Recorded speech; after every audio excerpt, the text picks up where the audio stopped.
안녕하세요. 여러분은 만약에 아주 가까운 가족이 살인 같은 굉장히 심각한 범죄를 저지른다면 그거를 숨겨주시겠나요? 아니면 신고를 하시겠나요? 이건 생각보다 굉장히 어려운 문제입니다. 왜냐면 여기에는 엄청난 도덕적 딜레마가 있거든요. 우리는 한 명의 가족의 일원으로서 삶을 살아가기도 하고 또 한 명의 사회 구성원으로서 삶을 살아가기도 합니다. 한 명의 가족 구성원으로서 우리는 가족들을 존중해야 되고 가족들이 힘든 일을 당했을 때 도와줘야 한다는 그런 도덕적인 의무를 갖고 있고 또 한 명의 사회 구성원으로서 사회에서 어떤 사람이 심각한 범죄를 저질렀을 때 그 범죄 사실을 정부에게 알리고 그 범죄와 관련된 사건을 해결하는 데 책임을 져야 된다는 그런 의무가 있습니다. 자, 이렇다고 했을 때 과연 이 두 가지 상반되는 의무 중에 어떤 의무를 골라서 우리가 행해야 될지는 사실 명확하게 답변을 내리기가 어려운 문제입니다. 왜냐하면 결국에는 우리가 가족을 무엇이라고 생각하는지 그리고 이 사회를 무엇이라고 생각하는지 그 두 가지 관념이 계속해서 역사적으로 변화하고 있거든요.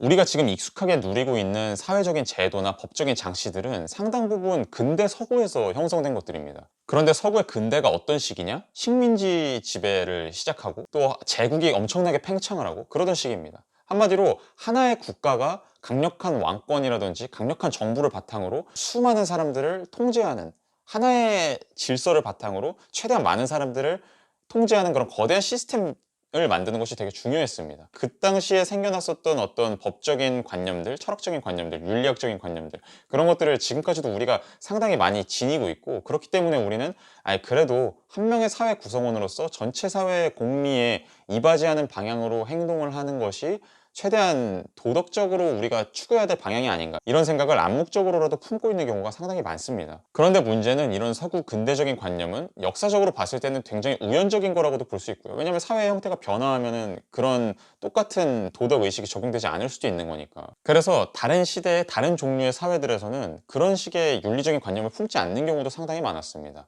그래서 그 이야기를 간단히 드릴까 하는데요. 저는 이 딜레마와 관련해서 굉장히 흥미로운 발견을 하나 했습니다. 뭐냐면 서구권의 고대 그리스에서 그리고 고대 중국에서 똑같이 이 가족을 우선시해야 되느냐 아니면 사회적인 규칙을 우선시해야 되느냐 이 딜레마에 대해서 다루고 있다는 건데요.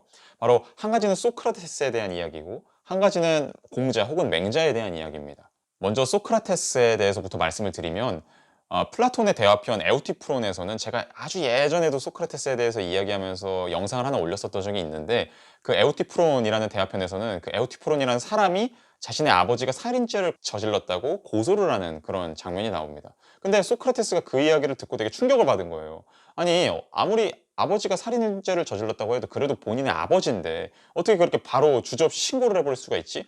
이런 의문을 품습니다. 그래서 소크라테스가 가서 에우티폰한테 물어보거든요. 어떻게 너는 그렇게 아버지를 살인죄로 고소할 생각을 했니? 소크라테스는 아버지를 고소하는 거나 살인을 저지르는 거나 똑같이 불경한 죄 같은데 그 두 개 중에서 어떻게 그 한 가지를 완전히 우선시할 수가 있지? 이렇게 이야기를 합니다. 에우티프론한테. 근데 에우티프론은 아니 내가 그리스의 문화와 종교에 대해서 잘 알아. 내 지식에 따르면 당연히 살인죄 저질렀으면 고소를 해야지. 이게 맞아. 이렇게 하는데 소크라테스는 아니 그런데 그리스의 어떤 여러 가지 전통이나 종교적인 관념에 따르면 가족에 대한 의무랑 사회적인 의무랑 그렇게 완전히 어느 한쪽을 우선시할 수는 없는 건데 이런 식으로 반박을 하는 장면이 나오거든요. 그래서 일단 여기서도 고대 사람들에게는 가족이라는 게 되게 중요했구나.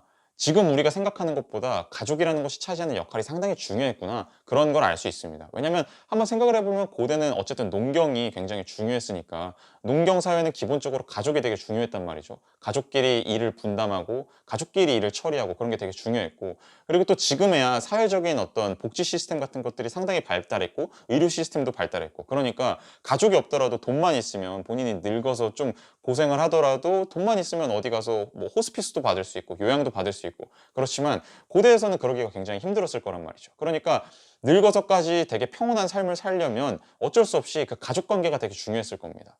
그리고 또 교육 시스템도 지금보다 훨씬 더 미비했기 때문에 결국에는 가족에서 어떻게 교육을 받느냐, 어떻게 가정교육을 받느냐가 한 명의 인격이나 한 명의 능력을 형성하는 데 되게 엄청나게 핵심적인 역할을 차지했을 거거든요. 지금이랑은 비교할 수 없을 정도로. 그렇기 때문에 그 가족에 대한 의무를 과거에는 아주 중요시했구나라고 한번 생각을 해볼 수 있고요. 근데 이런 소크라테스가 품었던 관념과 아주 비슷한 관념이 공자와 맹자에서도 나타나거든요. 왜냐면 공자 같은 경우에 아버지가 양을 훔쳤으면 그 사실을 숨겨줘야 된다. 이렇게 말하기도 하고요. 또 이 공자의 사상을 받아들여서 맹자 같은 경우는 한 발자국 더 나아가서 이런 식으로 주장합니다. 맹자한테 어떤 제자가 순임금의 아버지가 살인죄를 저지르면 그 순임금은 어떻게 행동해야 됩니까? 이렇게 물어봅니다. 순임금 같은 경우는 고대 중국에서 완전한 이상적인 인물의 전형으로 여겨졌거든요. 그러니까 한마디로 이 질문은 정말로 이상적인 인간이라면, 이상적인 인격을 갖춘 인간이라면 아버지가 살인죄 같은 아주 심각한 죄를 저지른 상황에서 어떻게 대처를 해야 됩니까? 그렇게 묻는 거라고 볼 수 있습니다. 그때 맹자는 순임금은, 비록 순임금은 천하를 다스리는 아주 막강한 권력을 지닌 사람이지만 아버지가 만약에 살인죄를 저질렀다? 그러면 아버지를 업고 바닷가로 도망쳐서 거기서 본인이 천하를 다스렸던 그런 찬란한 과거는 모두 잊고 행복하게 아버지와 함께 살아야 된다. 이렇게 주장을 합니다. 한마디로 그 천하를 다스린다는 사회적인 특권 혹은 사회적인 책임, 그것보다도 아버지에 대한 책임을 더 중요시하는 거라고 볼 수 있죠. 그래서 소크라테스 같은 경우는 아버지를 신고하는 거랑 아버지를 숨겨주는 거랑 그 둘 중에서 확답을 내리지 않고 좀 고민을 하는 것에 더 가까웠다면, 공자와 맹자는 아버지를 숨겨주는 것을 더 지지하는 거라고 볼 수 있습니다. 이 부분은 유교에서 효를 아주 중요시한다는 것과 한번 연결시켜서 생각해 볼 수 있습니다. 유교에서 효는 단순히 아주 많고 많은 인간의 어떤 선한 행위 중 하나에 불과한 게 아니었습니다. 전통적인 유교에서 효는 인간성의 핵심을 이루는 부분이었는데요. 한마디로 효심이 없으면, 또 효를 실천하지 않으면 그건 인간이라고 볼 수 없었습니다. 인간의 탈을 쓰고는 있지만 제대로 된 인간이라고 볼 수 없다. 이런 식으로까지 고대 중국의 유가의 사람들은 생각을 했는데요. 이때 공자와 맹자는 단순히 부모에 대한 윤리적인 책임을 다하는 행위만 하는 것이 효의 본질이라고 보지 않습니다. 오히려 그런 클래식한 유교에서는 효심을 품는 것, 부모님을 지극히 생각하는 마음을 품는 것이 진정한 인간성의 핵심이라고 주장을 했는데요. 왜냐하면 부모에 대해서 어떤 좋은 행동을 하는 거는 다른 동물들도 그렇게는 한다. 근데 다른 동물들과 그럼 인간의 본질적인 차이가 뭐냐? 결국 인간은 자신을 낳아주고 길러준 부모에게 지극한 마음을 품는다는 점이 동물과 인간을 가르는 가장 핵심적인 부분이다. 그래서 제대로 된 인간이라는 거는 부모한테 지극한 마음을 품을 줄 아는 사람이다. 이렇게 생각을 한 거고요. 전통적인 유교에서는 보편적인 인간애보다는 가족 간의 끈끈한 사랑을 훨씬 더 중요시했습니다. 그러니까 한마디로 우리가 일반적으로 보편적으로 다른 사람들에게 행해야 되는 의무, 다른 사람들에게 품어야 되는 보편적인 사랑, 그러니까 한마디로 기독교에서 말하는 아가페 같은 그런 인간 전체에 대한 사랑, 그런 것보다는 오히려 내 정말로 가까운 사람, 나를 낳아준 부모, 나와 같은 뿌리를 공유하는 형제, 자매, 나의 자식, 이런 가족 관계에서의 관계를 훨씬 더 중요시했거든요. 또는 나를 가르쳐준 선생님, 내 위에 있는 상관, 왕, 이런 것과의 관계라든지.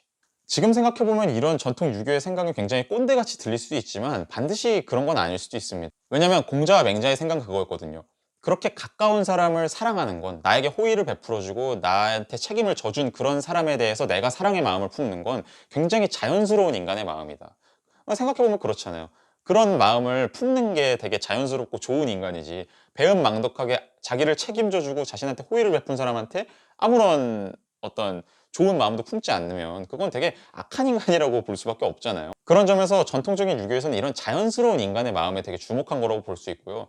어떻게 보면 인간 전체에 대한 사랑이라는 건 되게 품기 어려운 걸 수 있거든요. 나는 사회에 봉사해야지, 내가 사회적인 의무를 져야지, 이런 마음은 되게 고차원적이고 멀리 나아가야만 품을 수 있는, 어떻게 보면 되게 부자연스러운 감정이라고도 볼 수 있습니다. 반면에 내 가까운 사람들한테 긍정적인 마음을 품는 건 되게 원초적이고 자연스러운 인간의 마음이라는 거죠. 그렇다고 했을 때 공자와 맹자는 그 원초적인 착한 마음, 선한 마음으로부터 출발해서 그런 내 마음을 잘 인지하고 그런 행동을 계속해서 반복함으로써 그런 마음을 점점 키워나가서 보편적인 인류에 나중에 다가가야 되는 거지, 처음부터 그 둘이 뭐 동등한 관계라거나 아니면 가까운 관계를 오히려 지향하고 더 보편적인 관계를 추구해야 되고 보편적인 의무, 보편적인 사랑, 이런 거를 추구해야 되고 그런 거는 되게 부자연스러운 거다, 이렇게 생각한 거라고 볼 수 있습니다.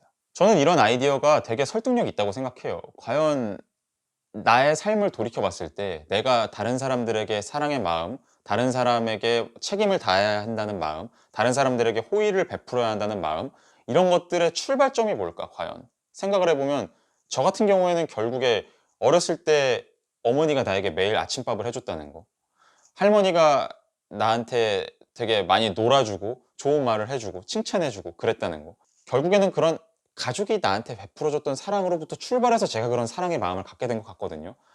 만약에 제가 가족으로부터 되게 미움받고 구박받고 그러고만 살았다면 과연 제가 다른 사람을 도우면서 살아야지, 사회적인 책임을 다하면서 살아야지, 사회에 보탬이 되는 사람이 돼야지 이런 마음을 품었을까? 과연 모르겠습니다. 그렇다고 했을 때 가족에 대한 사랑은 단순히 편애, 어떤 부당한 사랑, 어떤 불균형적인 사랑, 우리가 극복해야 될 것, 더 이성적이고 더 합리적인 보편적인 사랑을 통해 극복해야 될 원초적인 감정, 단지 이런 걸로 추구해 버려야 될 것만이 아니라 어쩌면 우리가 가장 큰 주목을 기울이고 잘 살펴보고 보존해야 될 그런 감정일지도 모르겠다는 생각이 듭니다. 그래서 저는 결론을 말씀드리자면 지금 이 시대에 과연 우리가 가족이 굉장히 심각한 죄를 저질렀을 때 그걸 숨겨줘야 될까 아니면 신고해야 될까라고 했을 때 저 같으면 숨겨줘야 될 것 같아요. 제가 숨겨주는 게 더 옳다 이렇게 강하게 주장은 못 하겠는데, 다만 저 같은 경우에는 지금 이 시대라는 게 결국에 어떤 식민지배 시대라든지 제국의 시대, 그런 거는 우리가 지나가고 있고 굉장히 개인들이 파편화되어 있고 이 사회가 단일하게 통합되어 있지 않은 그런 시대를 살아가고 있는데, 이런 시대에 사회적인 보편적인 법칙 같은 것들, 규칙 같은 것들,